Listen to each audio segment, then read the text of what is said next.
নমস্কাৰ মই উৎপল দাস আৰু আপোনালোকে চাই আছে এনি ভাৰত আৰু আপোনালোকক জনাবলৈ পাই মই বহুত সুখী হৈছোঁ যে আমাৰ সকলোৰে মৰমৰ শ্ৰদ্ধা জুবিন গাৰ্গৰ গীতসমূহৰ ভিত্তিত এটা খুব সুন্দৰ ৰিয়েলিটি শ্ব' এনি ভাৰতে আয়োজন কৰিছে জুবিনৰ গানে কি আনে।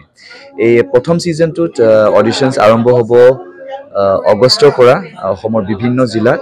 গতিকে মই সমূহ কলাকুশলী বিশেষকৈ যিসকল প্ৰতিভাশীল গায়ক গায়িকা আছে আমাৰ সমাজত তেওঁলোকলৈ মই এটা আহ্বান জনাইছোঁ তেওঁলোকে প্ৰস্তুত হওক এই ৰিয়েলিটি শ্ব'ৰ বাবে আৰু তাৰিখটো হৈছে 15 আগষ্ট 2024 চন এনি ভাৰতৰ অডিশ্যন জুবিনৰ গানে কি আনে।